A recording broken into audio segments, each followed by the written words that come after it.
Sometimes the most dangerous woman in the room is the one everyone learned to ignore.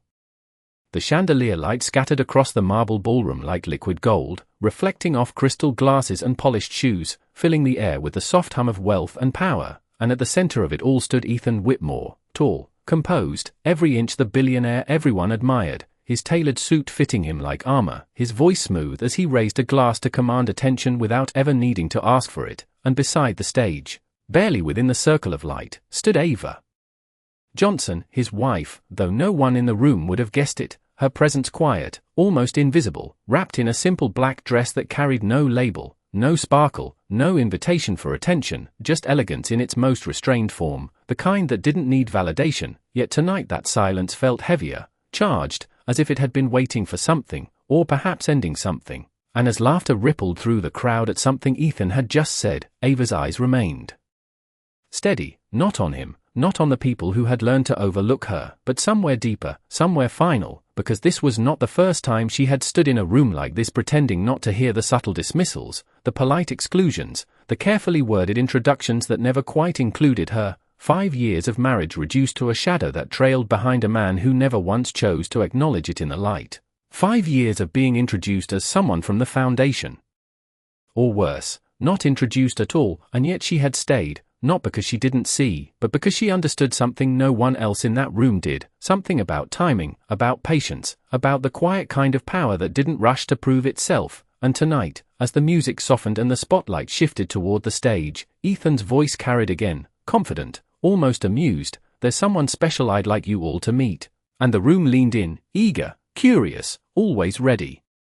for something new, something entertaining, something that fit their expectations, and Ava felt it then, that familiar tightening in her chest, not pain, not anymore, just recognition, because she had heard this tone before, seen this performance before, watched as he crafted moments that elevated him while diminishing everything else. And from the far end of the ballroom, a woman stepped forward, radiant, polished, the kind of beauty that drew immediate approval, her gown shimmering under the lights, her smile perfectly rehearsed, and the whispers began before she even reached the stage, because everyone knew what this meant, even if no one said it out loud, and Ethan's hand extended toward her with a familiarity that was impossible to ignore. "This is Claire," he said, his voice warm in a way Ava had not heard in years. "Someone who truly understands what it means to stand beside me," and the words landed softly, almost elegantly, but their meaning cut deeper than any raised voice ever could, and for a moment, the room responded exactly as expected, polite applause, knowing glances, the subtle satisfaction of witnessing a narrative that made sense to them, rich man, beautiful partner, a story that aligned with everything they believed about the world. And Ava stood there, just outside the center of it, her fingers lightly brushing the edge of the ring she still wore, not as a symbol of hope, but as a reminder of a promise that had long since lost its voice. And when Ethan's gaze finally passed over her, it didn't linger, didn't hesitate, just moved on as if she were part of the decor, something placed there without intention, and that was when something shifted, not in the room, not yet, but within her, a stillness settling into place, precise, controlled, the kind of calm that comes when a decision has already been made long before the moment arrives. And as the applause faded and the music resumed, Ava inhaled slowly, the scent of polished wood and expensive perfume filling her senses, grounding her, reminding her exactly where she stood, not beneath anyone, not behind anyone, but at the exact point where everything was about to change, because tonight was not about humiliation, not anymore, tonight was about truth, and truth, when it finally steps into the light, does not ask for permission. The applause lingered just long enough to seal the illusion, then dissolved into soft conversation and clinking glasses, as if what had just happened required no further thought, no deeper reflection, and Ava remained exactly where she was, neither retreating nor stepping forward, her posture composed, her gaze steady, as though she had expected every second of it. Because nothing in the past 5 years had ever truly surprised her, not the first time Ethan corrected someone who called her his wife, not the quiet way he moved her out of photographs, not even the way his tone shifted when he spoke to her in public, always measured, always distant, as though affection was a language he refused to use in her direction, and yet there had been a time when things felt different, or at least convincing enough to believe, and as the orchestra transitioned into a slower piece, her mind slipped, not into pain, but into memory, the kind that unfolds without warning but never without purpose, because she could still see it clearly, that courthouse on a grey Tuesday morning, the sky low and heavy with rain, the air carrying the scent of wet pavement, and Ethan standing beside her, younger, less guarded, his voice calm as he said the words that bound them together, words that sounded like commitment but felt more like a decision. Practical, efficient, a solution to a problem he never fully explained, and she had said yes, not out of naivety, but out of something quieter, something rooted in belief that respect could grow, that partnership could evolve, that time had a way of revealing truth rather than hiding it, and for a while, it almost did, or at least it pretended to, dinners that felt genuine, conversations that carried a hint of warmth, small moments where his guard lowered just enough for her to glimpse the man behind the title, but those moments were never meant to last, because the world Ethan belonged to did not reward vulnerability, it rewarded image, precision, control, and slowly, almost imperceptibly, she was moved to the edges of his life, not removed, not entirely, just repositioned, like something valuable but inconvenient, something acknowledged only when necessary, and each year that passed carved that distance deeper, until what remained was not a marriage, but a performance, one where she understood her role better than anyone else in the room, and the irony was not lost on her now, standing in that same kind of room, surrounded by the same kind of people, watching the same kind of narrative unfold, because nothing about this night was new, not really, it was simply louder, brighter, more public, and as Claire leaned closer to Ethan, her laughter light, effortless, perfectly timed, Ava felt no jealousy, no anger, only clarity, because this had never been about another woman, it had always been about how he chose to see her, or more precisely, how he chose not to, and that realization settled into her like something solid, something unshakable, as if every quiet moment, every dismissed introduction, every carefully avoided acknowledgement had been leading to this exact point, and somewhere across the room, a member of the board glanced in her direction, his expression flickering with something that might have been recognition, or perhaps curiosity, but he quickly looked away, returning to his conversation, because even those who knew pieces of the truth had learned to follow Ethan's lead, to accept the version of reality he presented, and Ava allowed herself a small breath, controlled, measured, as her fingers once again brushed against the ring, the metal cool against her skin, not a symbol of love, not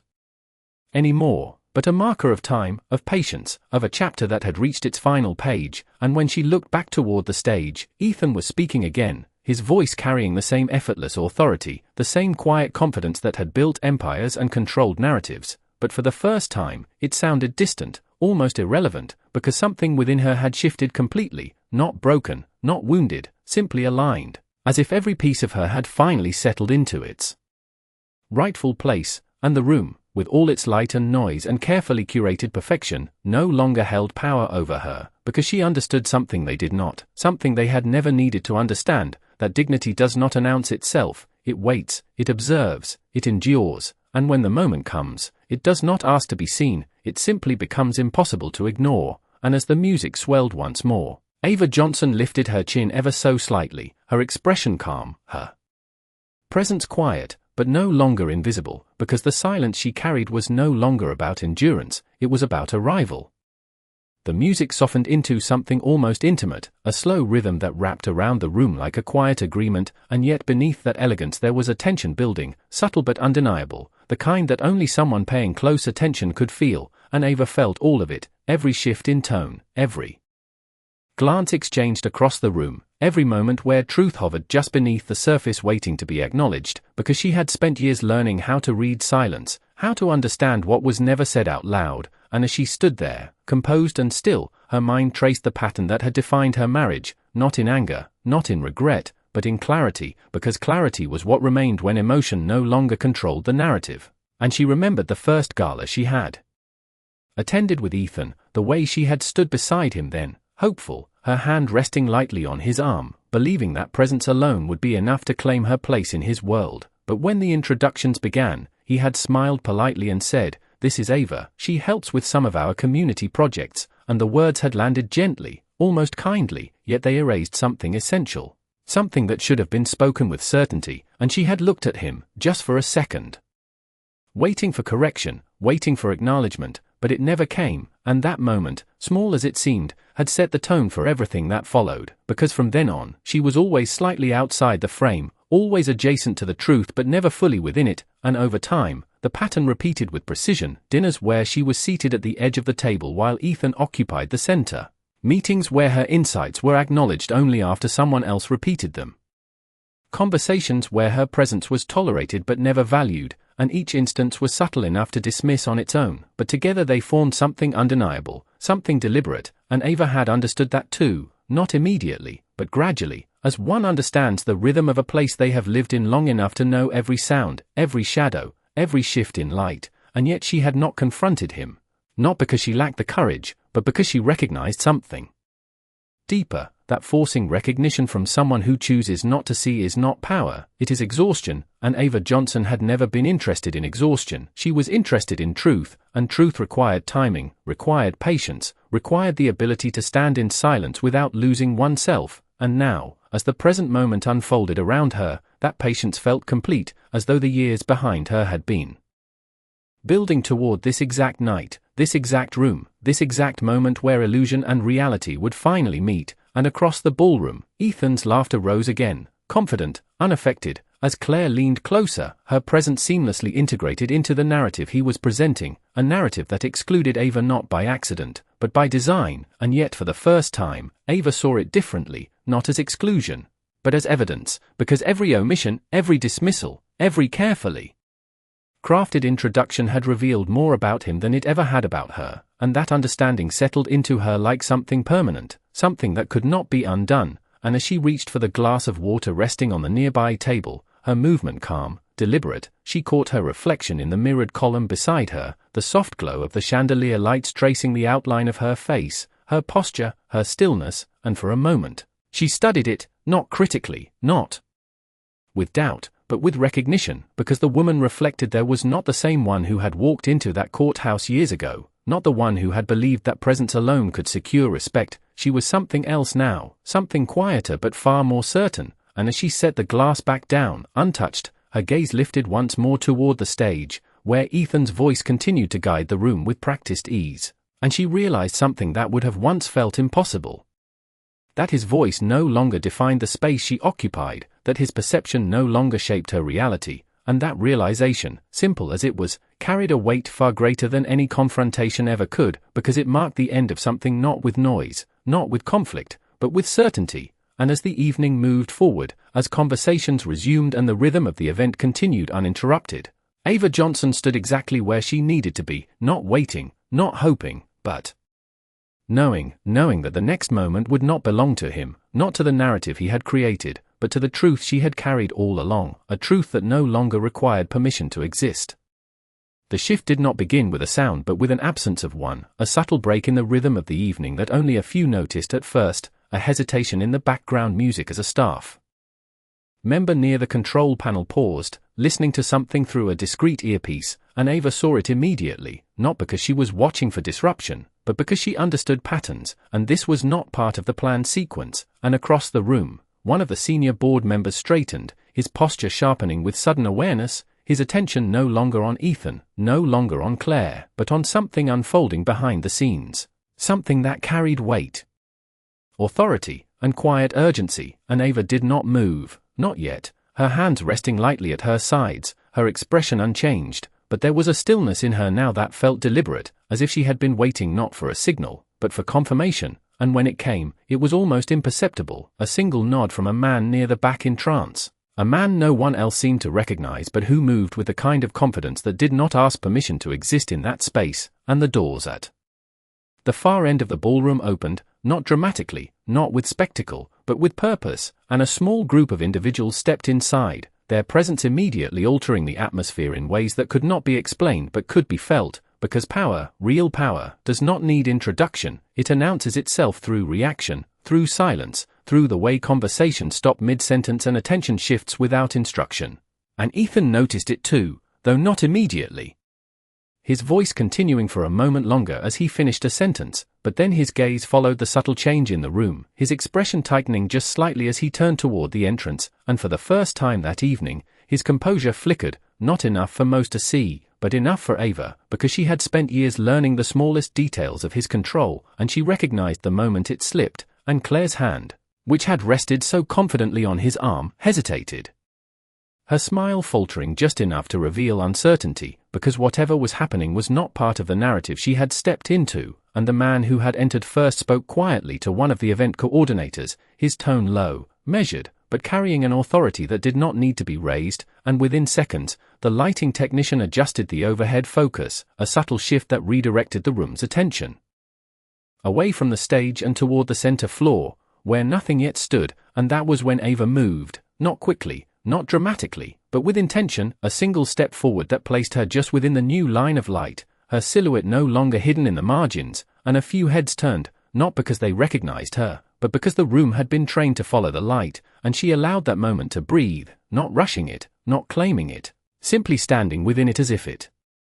had always belonged to her, and Ethan's gaze followed the same path, landing on her with a confusion that quickly sharpened into something else, something closer to disbelief, because this was not where she was supposed to be, not in his understanding of the evening, not in the version of reality he had constructed, and for a second, he looked as though he might speak, might correct, might restore the balance he believed he controlled, but the words did not come, because the man who had entered the room stepped forward again, this time toward the microphone stand, and with a calm efficiency that suggested this moment had been arranged long before anyone else realized it, he reached for the microphone, his presence enough to quiet what remained of the conversation, and when he spoke, his voice carried across the ballroom with clarity, not loud, not forceful, but undeniable. "Ladies and gentlemen, we appreciate your patience," he said. His tone professional, composed. "There has been a slight adjustment to the evening's program, and the words were simple, almost polite, yet they landed with a weight that shifted the entire room, because adjustments at this level were never small, never casual, and Ava stood there, the light now fully resting on her, her posture unchanged, her expression steady, as if she had already stepped beyond the version of herself that once waited for acknowledgement, and as the silence deepened, stretching just long enough to hold every expectation, every assumption, every unspoken hierarchy in place, she felt something settle completely within her, not anticipation, not tension, but certainty, the kind that does not waver, the kind that does not require validation, and across the space that had once belonged entirely to Ethan, the narrative was no longer his to control, because the moment he had built was no longer unfolding according to his design, and for the first time since the evening began, he was no longer the center of the room. Not because he had stepped down, but because something else had risen, something he had never chosen to see, something that had been standing quietly in the shadows all along, waiting not to be invited, but to be revealed. The silence that followed the announcement did not feel empty, it felt precise, like the pause before something irreversible, and every person in the room seemed to understand that instinctively, even if they could not yet explain it, because the energy had shifted in a way that no amount of wealth or influence could immediately control, and the man holding the microphone glanced briefly toward Ava, not for permission, but in acknowledgement, as though confirming that the moment they had both anticipated had arrived exactly as intended, and Ava met that glance without hesitation, her expression calm, her posture unwavering, and then, with a grace that carried neither urgency nor doubt, she took another step forward, moving fully into the center of the light, and this time the room reacted, not loudly, not dramatically, but with a collective awareness that something was no longer aligned with expectation, because the woman they had barely noticed minutes ago was now standing where attention naturally gathered, and Ethan felt it before he fully understood it, a tightening in his chest, a subtle disruption in the control he had spent years perfecting, and his voice, which had once filled the room effortlessly, was now absent, replaced by a stillness he did not choose, and Claire shifted beside him, her confidence wavering as her eyes moved between Ethan and Ava, searching for cues that no longer existed. And the man at the microphone continued, his tone steady. "Before we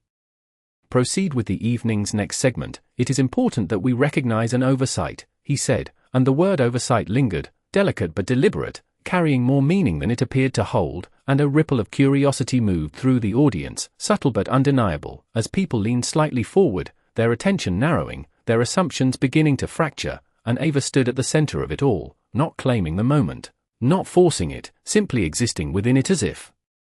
she had always belonged there, and in truth, she had, though no one had chosen to see it until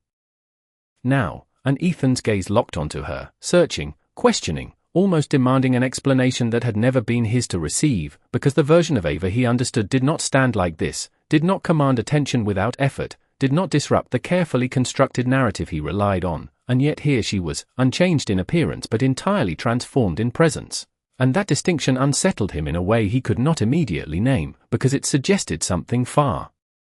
more profound than defiance. It suggested truth, and truth, once revealed, cannot be negotiated. And the man at the microphone turned slightly, gesturing toward Ava with a respect that was unmistakable. "Ms. Johnson," he said, his voice clear, carrying across the room with quiet authority, "would you please join me?" And the formality of his tone did more than invite, it confirmed. It signaled to everyone present that the woman they had overlooked was not an interruption, but the very center of what was about to unfold, and a hush settled over the room, deeper now, more focused, as Ava began to walk, each step measured, unhurried, the soft sound of her heels against the marble floor echoing just enough to be heard, just enough to mark the transition from what had been to what was now becoming. And as she approached the stage, the light followed her, not artificially, but naturally, as though the space itself had adjusted to accommodate her presence. And Ethan watched, unable to look away, his thoughts racing to catch up with a reality that had already moved beyond his understanding, because in that moment, he was not the one guiding the narrative, he was part of it, and for the first time, he did not know his role. And Ava reached the microphone, her hand steady as she accepted it, her gaze sweeping briefly across the room, not searching for approval, not measuring reaction, simply observing. And what she saw was not hostility, not rejection, but uncertainty, the kind that appears when assumptions begin to collapse, and she allowed that uncertainty to exist, did not rush to resolve it, because this was not about explanation, it was about revelation. And when she finally spoke, her voice was calm, clear, and impossibly composed. "Good evening," she said, and the simplicity of the words carried more weight than any grand introduction could have, because they were not spoken from the margins, they were spoken from the center. And in that moment, Ava Johnson was no longer invisible, not because the room had changed, but because the truth had stepped fully into the light, and nothing in that room would ever look the same again. The word hung in the air longer than it should have, simple, composed, and yet impossible to ignore. And as Ava lowered the microphone slightly, the silence that followed deepened, not because she demanded it, but because the room instinctively gave it to her. And for the first time that evening, every eye was on her without exception, without distraction, without dismissal, and she allowed that moment to settle, not out of hesitation, but out of control, because control was no longer something Ethan possessed alone. It had shifted, quietly but completely, and Ava's gaze moved across the audience with calm precision, not searching, not questioning, simply acknowledging what had always been there, a room full of people who believed they understood power, and yet had failed to recognize it standing among them. And when she spoke again, her voice remained steady, measured, carrying with it the kind of authority that does not need to be proven. "I appreciate your time this evening," she said, and the words felt deliberate, intentional, each one placed with care, especially since this event was designed to celebrate leadership, legacy, and vision. And a subtle shift moved through the crowd at those words, because they were familiar, echoing the very themes Ethan had built his reputation on, the very values he claimed to represent. And Ava let that connection linger just long enough before continuing. "It is interesting how often those concepts are discussed in public, yet misunderstood in private," and a few glances were exchanged now, quiet, cautious, as if people were beginning to realize that this was not a speech, not an interruption, but something far more significant, something that had been waiting beneath the surface for far too long. And Ethan stood where he was, his posture still composed, but his stillness now carried a different weight, not control, but calculation. His mind working rapidly to interpret what was unfolding, to find a way to reclaim the narrative, to reassert the version of reality he had always maintained. But nothing in Ava's presence offered him an entry point, no emotion to counter, no hesitation to exploit, only clarity, and that clarity unsettled him more than any confrontation ever could. And Ava turned slightly, her eyes meeting his for just a fraction of a second, and in that brief exchange, there was no accusation, no anger, only recognition, as if she were acknowledging something that had already been decided, something that no longer required discussion. And then her attention returned to the room. "For 5 years," she continued, her tone unchanged, "I have been present in this world, in these rooms, at these tables, often unseen, often unrecognized, and always underestimated." And the words did not rise, did not sharpen, they remained calm, almost reflective, and yet they carried a weight that settled into the audience with unmistakable impact, because there was no defensiveness in them, only truth, and truth, when spoken without emotion, becomes difficult to dismiss. And a member of the board near the front shifted in his seat, his expression tightening as pieces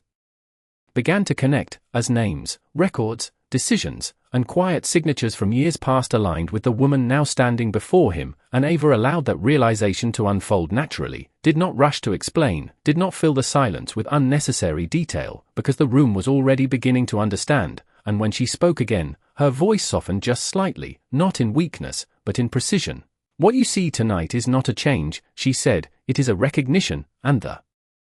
distinction landed with quiet force, reframing everything that had come before it, every assumption, every dismissal, every carefully constructed narrative that had placed her in the margins, and across the room, the man who had first taken the microphone stepped forward once more, this time holding a document, its presence subtle but significant, and he did not interrupt her, he simply stood beside her, waiting, reinforcing what was already becoming clear, and Ava's hand moved gently, not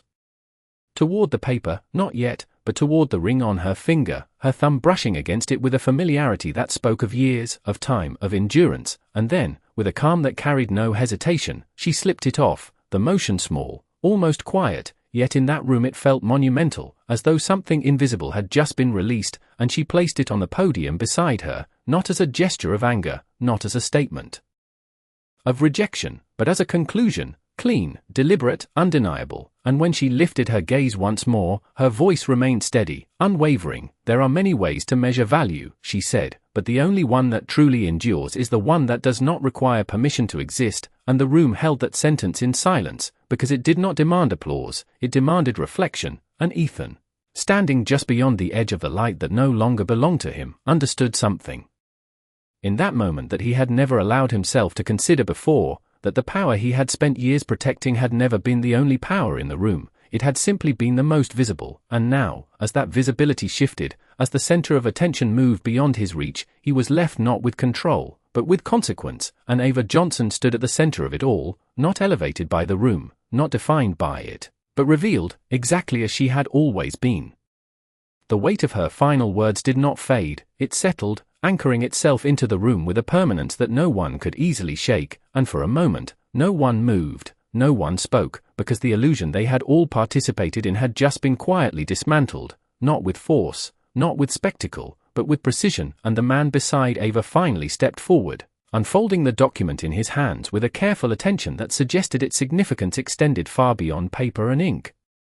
And his voice, when he spoke, carried a formal clarity that cut through the silence with unmistakable authority. "For the record," he said, "and for the benefit of all present stakeholders, it is necessary to formally acknowledge Ms. Ava Johnson as the primary controlling shareholder of Whitmore Holdings, with full executive authority effective immediately," and the words did not echo, they landed, heavy and exact, reshaping the understanding of every person in the room in a single sentence.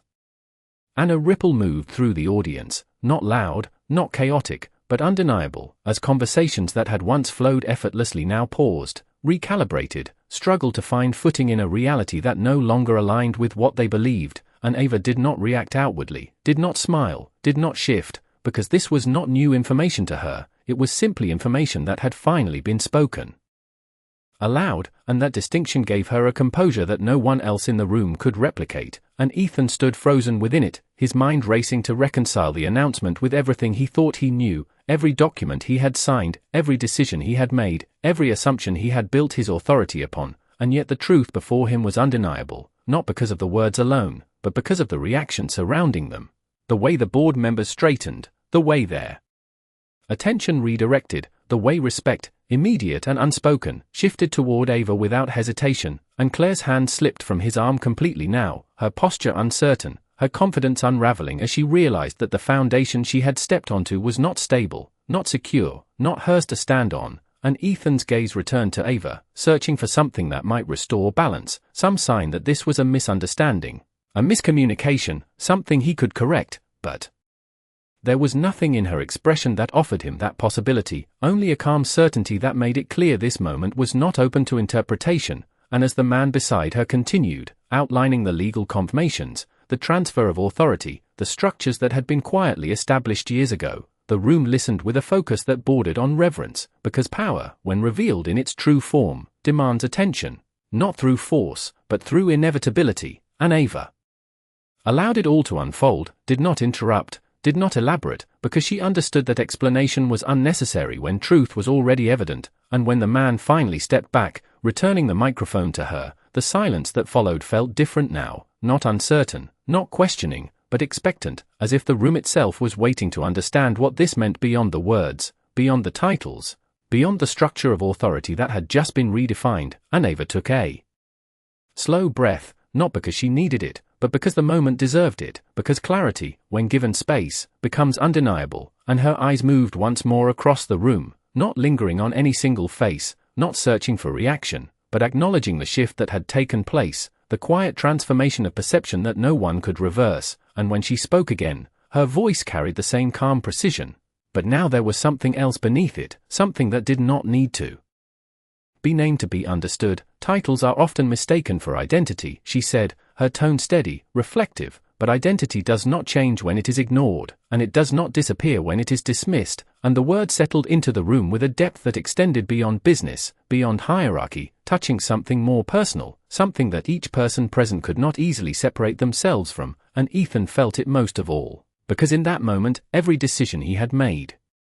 regarding her, every time he had chosen not to acknowledge her, not to stand beside her, not to name her as what she was, came into sharp focus, not as isolated actions, but as a pattern, a deliberate narrative he had constructed. And now, standing in the shadow of its collapse, he understood the cost of that narrative, not in terms of power, but in terms of truth. And Ava's gaze met his again, briefly, just long enough to confirm that understanding, and then moved on, because this moment was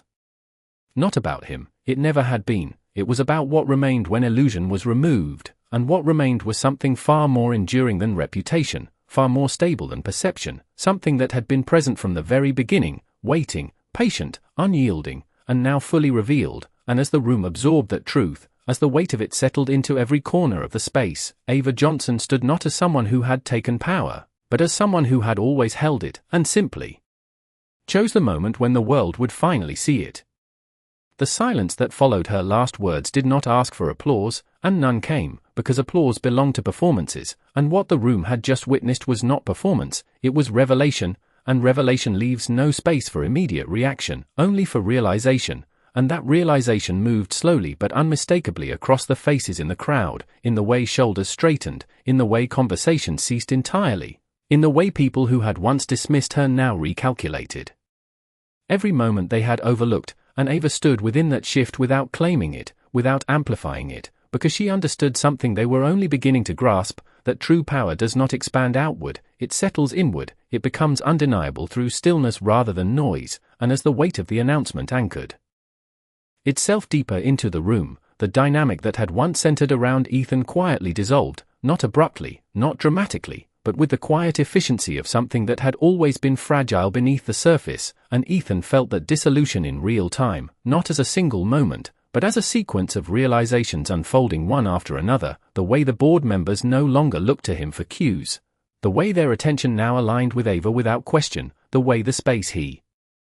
had once controlled no longer responded to his presence with the same certainty. And for a man who had built his identity on control, that shift was not loud, but it was absolute. And he remained still, not because he chose to, but because movement itself felt uncertain, as though any action he took might confirm what he was only just beginning to understand. And beside him, Claire had stepped back, not dramatically, not intentionally, but instinctively, her posture retreating from a center that no longer included her, her expression carefully composed but unable to mask the realization that the narrative she had believed in had never truly existed. And across the room, the subtle hierarchy that had once defined every interaction was reorganizing itself, not through instruction, not through announcement, but through recognition, because recognition is what follows truth, and truth had now been fully revealed. And Ava allowed the moment to breathe, did not rush to conclude it, did not offer further explanation, because she understood that understanding, when it is real, does not need to be forced, it emerges naturally. And as she stood at the center of the room, her presence calm, her posture unwavering, she reached once more toward the podium, not to reclaim anything, but to release something final, her fingers brushing lightly against the ring she had placed there moments before. And for a brief second, she looked at it, not with sentiment, not with regret, but with clarity, because it represented something that had once held meaning, something that had required belief, patience, and endurance, and she had given all of those things fully, without hesitation, without reservation, and now, its purpose had been fulfilled, not in the way it was intended, but in the way truth often reveals itself, quietly, over time, and she left it where it was, not taking it back, not discarding it, simply allowing it to remain as it was, a symbol no longer needed. And when she lifted her gaze again, it did not return to Ethan, not immediately, because this moment was not defined by his reaction, it was defined by her decision, and that distinction was what gave it its weight, its permanence, and as the room continued to adjust, as people began to shift in their positions, in their understanding, in their alignment, Ava spoke once more, her voice steady, composed, carrying not authority for its own sake, but clarity for its own purpose. Respect, she said, and the single word settled into the silence with a quiet force, is not something you earn through proximity, and it is not something you grant through permission, and she paused, not for effect, but for precision, allowing the meaning to settle fully before continuing. It exists, or it does not, and when it does not, no title, no position, no arrangement can replace it. And the words moved through the room with a depth that extended beyond business, beyond hierarchy, touching something more fundamental, something that each person present could not easily separate themselves from, and Ethan heard them with a clarity that cut deeper than anything spoken before, because they did not accuse him, they did not confront him, they simply revealed what had always been true, and that truth left no space for defense, no space for denial, only for recognition. And as Ava stepped back slightly from the microphone, her movement calm, deliberate, she allowed the moment to close not with emphasis, not with finality, but with dignity, the kind that does not need to be declared to be understood, and as she turned, not away from the room, but forward, toward whatever came next, the space she left behind did not feel empty, it felt changed, permanently, and Ethan Whitmore, standing within that change, understood for the first time that what he had lost was not power, not control, but something far more significant. Something he had been given without fully recognizing its value, and now, standing in the presence of its absence, he could see it clearly, not as something that could be reclaimed, but as something that had never truly been his to define. The room did not return to what it had been, it could not, because something fundamental had shifted beyond repair, beyond denial, beyond the quiet agreements that had once held everything in place, and as Ava stepped away from the center, her movement calm, unhurried, the light did not chase her this time, it remained where it had been, as if acknowledging that its purpose had already been fulfilled, and the space she left behind carried the weight of everything that had just been revealed, everything that could no longer be undone, and for the first time that evening, the music did not resume immediately, as though even the orchestra understood that certain moments do not require a soundtrack, they require silence, and Ethan remained where he stood, no longer at the center, no longer guiding the room, his presence now part of the background he had once controlled, and his gaze followed Ava as she moved, not with the confidence of ownership, but with the hesitation of someone who realizes too late that what they are watching is not a moment they can interrupt, not a situation they can correct, but a conclusion that has already been written, and every step she took seemed to widen the distance between what had been and what could never be again, and he felt it in ways that had nothing to do with business, nothing to do with power, but everything to do with something far more personal, something he had never allowed himself to define, because defining it would have required acknowledgment, and acknowledgment had always been the one thing he withheld. And now, standing in the presence of its absence, he understood its value with a clarity that left no room for reinterpretation, and across the room, conversations began again, but they were different now, quieter, more measured, as though each person was recalibrating their place within a structure that no longer operated the way they had assumed, and the subtle glances that once dismissed Ava were replaced with something else, something closer to recognition. Though it came too late to matter, and Ava continued forward, her posture unchanged, her expression composed, moving not away from the room, but beyond it, because what she carried with her was not something that could be contained by a single space, a single evening, a single revelation. It was something that had been built over years, refined through silence, strengthened through endurance, and now fully realized in its own time, on its own terms. And as she reached the edge of the ballroom, the doors opening without announcement, without ceremony, she paused for just a moment, not out of hesitation, but out of completion, as if allowing the final thread of the past to settle into place before stepping forward into what came next, and behind her, Ethan took a step, just one, his voice forming her name before he could stop it. "Ava," he said, and the sound of it carried differently now, stripped of assumption, stripped of control. Carrying something unfamiliar, something closer to recognition than ownership, and she stopped, not turning immediately, not reacting with urgency, but simply acknowledging that the moment existed, and when she finally turned, her gaze met his with the same calm clarity it had held all evening, unchanged, unwavering, and in that brief exchange, everything that needed to be understood was already there, not spoken, not explained, simply present, and Ethan searched for words, for something that could bridge the distance that had grown between them, something that could reframe what had just occurred, but nothing came that felt sufficient, nothing that could exist within the truth that had already been revealed, and Ava did not wait for it, did not ask for it, because she no longer needed it, and after a moment that felt longer than it was, she spoke, her voice quiet, but clear enough to carry exactly where it needed to go. "You did not lose me tonight," she said, her tone steady, free